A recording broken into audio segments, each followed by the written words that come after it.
Hi, I'm Kathleen Sievers, a director at Deltek, and with me is Ashley Sanderson, senior manager.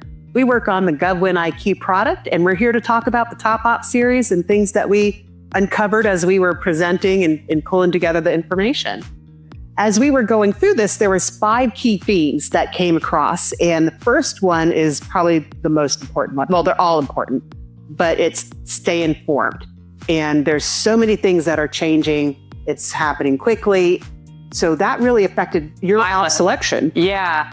I'm sure most people are familiar at this point with the new administration's effort to procure the Golden Dome or the Shield for America. It's a huge defense opportunity. I assumed it would be on my list. It's worth $151 billion. Historically, the government moves at a slower pace for procurements that large normally. They had set a timeline of September. I thought, no way they're going to meet that. And to my surprise, they did. They released it in September, and I unfortunately did not get to include it on my list or talk about it in my webinar. But it drove home that point that even these quite large opportunities are moving much faster than they have in the past, and you do not have time to wait or sit around on anything. You kind of have to act quickly. And there's regulations that are changing. So you've got the CMMC, which is the certification maturity model, and you have the revolutionary FAR overhaul or FAR 2.0 suppose, and there's the size standard changes for makes, and there's a whole bunch of other things that are influencing procurement today, and the landscape is changing. And so stay informed, but also like GSA is kind of the GSA takeover, and that stems from the executive order 14240, I think, eliminating waste, whatever the eliminating waste went. And part of that was shifting, if you can buy off GSA for common goods and services, you're supposed to do so. There are some exceptions, but it does put at risk a lot of open market contracts or tasks under homegrown agency-specific IDIQs that they could go to a GSA owned. And that's the GSA schedule and Oasis Plus. Those are the ones that crop up the most. Yeah. Because Oasis Plus has everything professional service, Everything. which is a broad range. It doesn't have, not supposed to have IT, medical, but honestly, those covering everything else. Yeah, there'll be a subcontract opportunity. And so we included task orders. Task orders for the first time. First time. I had a few. IDOS from Air Force, I know, which is going to be procured through Oasis Plus, most likely. I can't recall it off the top of my head. The point is, we've never historically included task orders in our list because they are more limited competition. You need to be on that vehicle to be able to compete. But with the way that things are changing and how everything is shifting to GSA, staying up with the times, it's just a fact of life.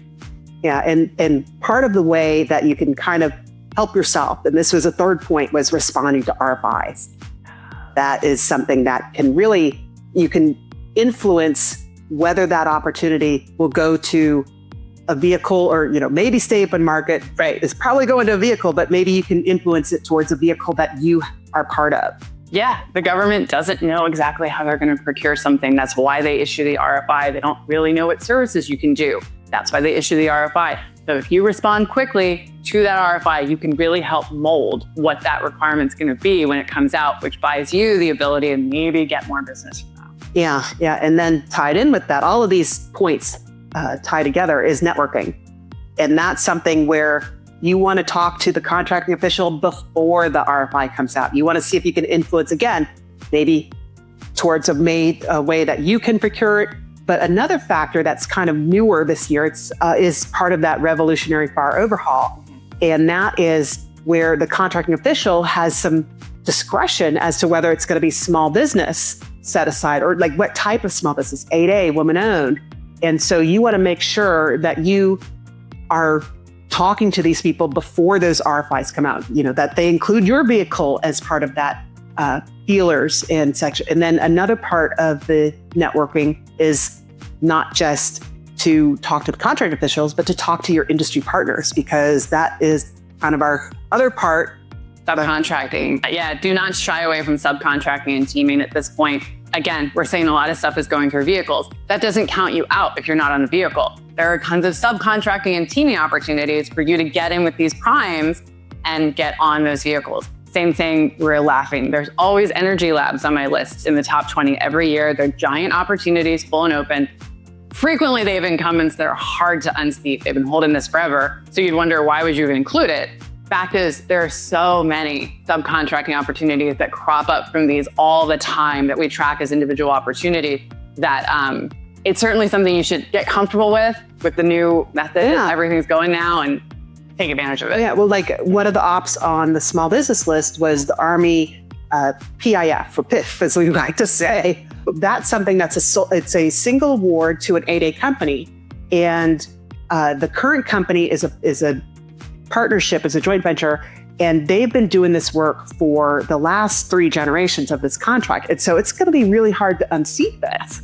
But you can find this in GovWin's opportunity reports. They have a ton of subcontracts. And so that's a way how to get into this business, is to get on these subcontracts. And you can find all, who they are. It's potential teaming partners or, competitors, either side you look at it. Competimates is another way to say it. But that's a way how to get in. And it's so important in this landscape because, with the changes that are happening fast, the shutdown and the cuts, the disappearance of USAID, that you still, you need to find ways to stay in business. And through that, you go through these vehicles. You got to look at the vehicles. You got to stay informed. You have to network. Consider subcontracting. It is not a dirty word. It might be the only way that you stay in business and you can get those avenues in. And I think those are the key points that we had. Yeah, those are key takeaways. If you missed our webinars, please go on to deltek.com, go to the events page, and you can get them on demand. And then we've got such a great library to stay informed. Thanks. Have a great day. Thank you.